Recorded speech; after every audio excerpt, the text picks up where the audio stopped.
ಏನಪ್ಪ ಅದಕ್ಕೆ ಹೇಳಿದಂಗೆ ನಿಮಗೆ ಈ ಮುಚ್ಚಳಿಕೆ ಬರೆಸ್ಕೊಂಡು ಆದಷ್ಟು ರಿಸ್ಟ್ರಿಕ್ಷನ್ ತರುವಂಥದ್ದು ಮತ್ತು ಇನ್ನೂ ಹೆಚ್ಚಿಗೆ ಯಾರಿದ್ದಾರಪ್ಪ ಅಂತ ಎಲಿಮೆಂಟ್ಸ್ ಯಾವ್ದು ಬ್ಯಾಡ್ ಎಲಿಮೆಂಟ್ಸ್ ಸಮಾಜದಲ್ಲಿ ಕಿಡಿ ಹಚ್ಚುವಂಥವು, ದ್ವೇಷ ಹಚ್ಚುವಂಥವು, ಜಾತಿಗಳ ಮಧ್ಯೆ ದ್ವೇಷ ಹಚ್ಚುವಂಥವು ಯಾರಿದ್ದಾರೋ ಹಿಡಿದ ಆ ಕಡೆ ಮುಚ್ಚಳಿಕೆ ಬರೆಸ್ಕೊಂಡು ಬಿಡ್ತಾ ಇದ್ದಾರೆ.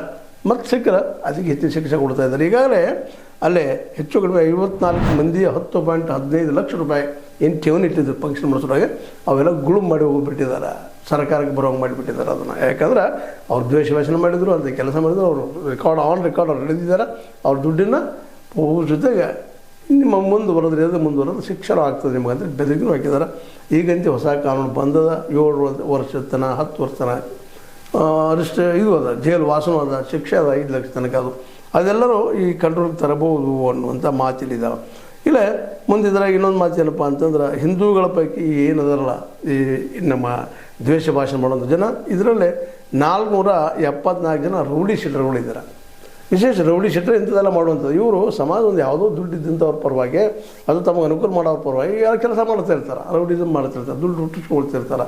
ಅವ್ರಿಗೆ ಒಟ್ಟು ಏನಾದರೂ ಆಗಲಿ ರೌಡಿಸಮ್ ದುಡ್ಡು ಬಂತು ಅವ್ನು ಸುಖದಿಂದ ಸಾಕು ಅನ್ನೋದು ಜನ ಇರ್ತಾರೋ ಅಂಥವ್ರು ಎಷ್ಟು ಮಂದಿ ಇದ್ದಾರಪ್ಪ ಅಂತಂದ್ರೆ ಇದರಲ್ಲೇ ವಿಶೇಷವಾಗಿ 474 ಮಂದಿ ಇದ್ದಾರೆ. ಅದರಾಗ ರೌಡಿ ಶೀಟರ್ದವರು 474 ಮತ್ತು ಇತರೆ 47 ಜನ ಇದ್ದಾರೆ. ಎಲ್ಲ ಕೊಡಿಸ್ಕೊಂಡು ಎಷ್ಟಪ್ಪ ಅಂತಂದ್ರೆ ಇದು ಏನು ಮುಚ್ಚಿಗೆ ಬರ್ಬಿಟ್ರೆ ಹಿಂದೂಗಳು 521 ಜನ ಆಗ್ತಾರಂತೆ ಇದ್ದಾರೆ. ಇನ್ನು ಮುಸ್ಲಿಮರಲ್ಲಿನೂ 321 ಜನ ಅವರು ರೌಡಿಗಳಿದ್ದಾರೆ. ಅದರಲ್ಲಿ ಹೆಚ್ಚಿಗೆ ಕೆಲವು ಜನ ಅಷ್ಟೇ 30 ಜನ ಏನಪ್ಪ ಅಂದ್ರೆ ಇತರ ಅವರು ಇದ್ದಾರೆ, ಬೇರೆ ಬೇರೆಯವರು ಇದ್ದಾರೆ.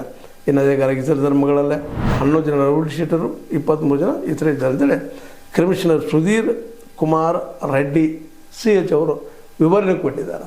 ಇದೆಲ್ಲ ವಿವರಣೆಗಳು ನೋಡಿದಾಗ ಎಲ್ಲ ಗಮನ ಹರಿಸಿದಾಗ ವಿಶೇಷವಾಗಿ ಅದರಲ್ಲೂ ಈ ದ್ವೇಷ ಭಾಷಣ ಮಾಡೋರಿಗೆ ಇನ್ನಷ್ಟು ಹೆಚ್ಚು ಈ ಹೊಸ ಕಾನೂನು ಬರೋದರಿಂದ ರಿಸ್ಟ್ರಿಕ್ಷನ್ ಆಗುವಂಥದ್ದು, ಇಂಥ ದಂಗೆಗಳನ್ನ ಎಬ್ಸೋದಕ್ಕೆ ಅವಕಾಶ ಕೊಡಲಾರದಂಥ ಸ್ಥಿತಿ ತರ್ತಾ ಇದ್ದಾರೆ. ಇದು ಭಾಳ ದಿವಸಗಳ ಹಿಂದೆ ಆಗಬೇಕಾಗಿತ್ತು. ಮತ್ತು ಆ್ಯಕ್ಚುಲಿ ಇದನ್ನು ನಿಜವಾಗಿ ಪ್ರಾಮಾಣಿಕವಾಗಿದ್ದರೆ ಈ ವಿಷಯವನ್ನು BJP ಸರ್ಕಾರ